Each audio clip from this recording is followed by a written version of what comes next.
Spanung-Verhältnis adalah hubungan tarik-menarik dalam 3 nilai dasar hukum.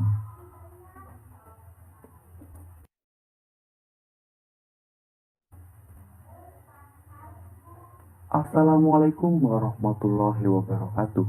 Salam sejahtera bagi kita semua. Halo, perkenalkan kami dari kelas E Fakultas Hukum Universitas Diponegoro, tahun angkatan 2021.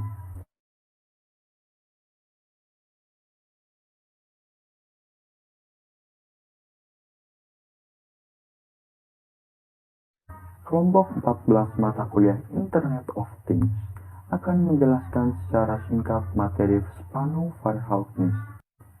Sebelumnya, kami akan memperkenalkan anggota dari kelompok 14. Yang pertama, Hofarul Ikhwan dengan NIM terakhir 30339. Haya Salma Salsabila dengan NIM terakhir 30359. Arifah Nurwardah dengan NIM terakhir 30380.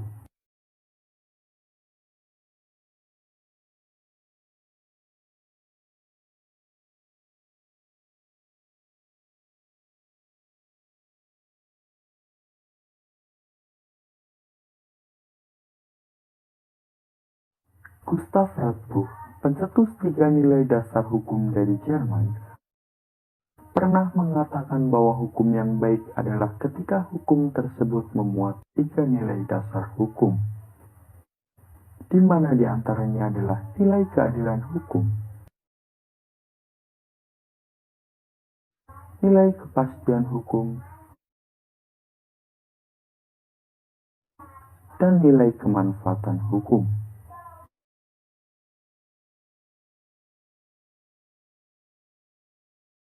Nilai keadilan hukum. Keadilan adalah pertatanan kehidupan masyarakat yang beradab, karena sejatinya keadilan hukum adalah suatu sistem hukum di dalamnya harus memberikan rasa keadilan masyarakat. Hukum diciptakan agar masyarakat dan penyelenggara negara melakukan suatu tindakan yang diperlukan untuk menjaga keteraturan tatanan sosial dan mewujudkan cita-cita bersama.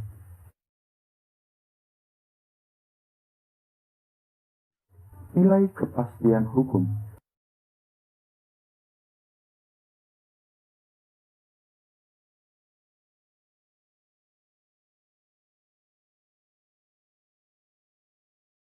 Kepastian hukum bertujuan agar setiap orang mengetahui konsekuensi akibat dari pelanggaran hukum yang dilakukan.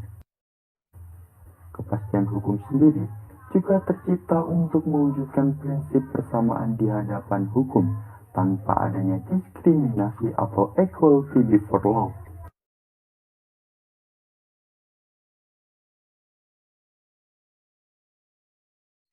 Sehingga suatu sistem harus mengandung peraturan atau rumusan-rumusan yang jelas, sehingga memberikan kepastian hukum.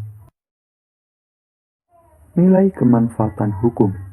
Suatu ketentuan hukum baru bisa dinilai baik jika akibat-akibat yang dihasilkan dari penerapannya adalah kebaikan, kebahagiaan sebesar-besarnya, dan berkurangnya penderitaan. Prinsip utama dari teori kemanfaatan hukum ini adalah mengenai tujuan dan evaluasi hukum.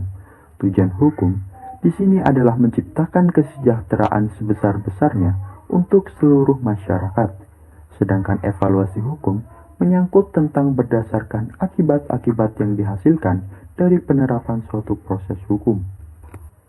Dalam mewujudkan tujuan hukum, Radbruch menyatakan perlu digunakan asas prioritas dari 3 nilai yang menjadi nilai tujuan hukum. Hal ini disebabkan karena dalam realitasnya, keadilan hukum yang sering berbenturan dengan kemanfaatan dan kepastian hukum tersebut, pada saat terjadi benturan, maka harus ada yang dikorbankan. Untuk itu, asas prioritas yang digunakan oleh Radbruch harus digunakan dengan urutan di bawah ini. Pertama, keadilan hukum. 2. Kemanfaatan hukum. 3. Kepastian hukum. Dengan urutan prioritas bagaimana dikemukakan di atas, maka sistem hukum dapat terhindar dari konflik internal. Kesimpulannya adalah, Meski ketiganya merupakan nilai dasar hukum, namun masing-masing nilai mempunyai tuntutan yang berbeda satu dengan yang lainnya, sehingga ketiganya mempunyai potensi untuk saling bertentangan dan menyebabkan adanya ketegangan antara tiga nilai tersebut. Dan ketegangan inilah yang disebut dengan Spannung-Verhältnis. Sekian materi Spannung-Verhältnis yang dapat kelompok kami sampaikan. Terima kasih.